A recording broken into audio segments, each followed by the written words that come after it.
ừ con lẻ nùm ok lên nùm on cho hàng này mua lạ chưa ngon là con lẻ đặt trong một đại trường rồi này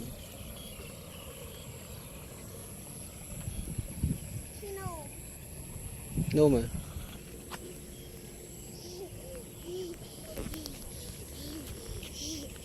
nôm tao bọc lẹ lửa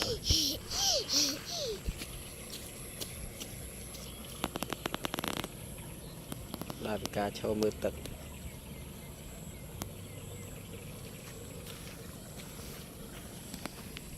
chịu tàu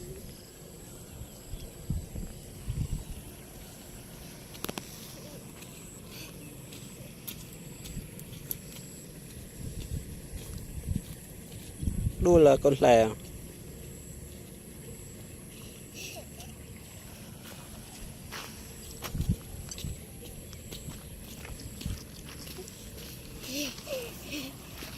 chọn tận nôm đó chọn tận nôm con này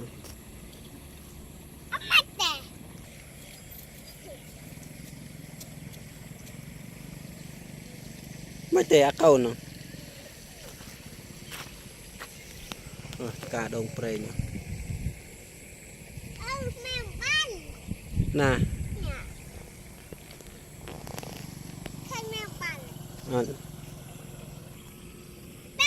ba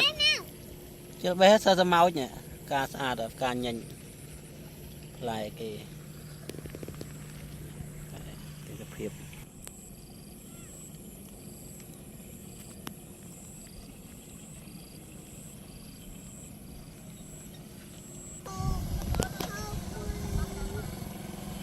mình đại sưu tây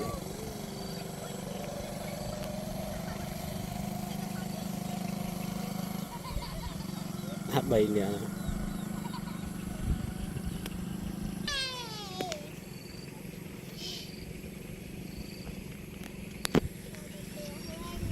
mà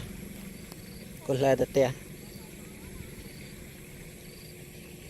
mà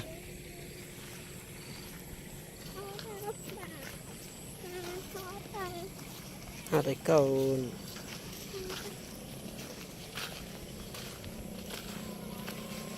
bây giờ nó đang bàn thọt về o về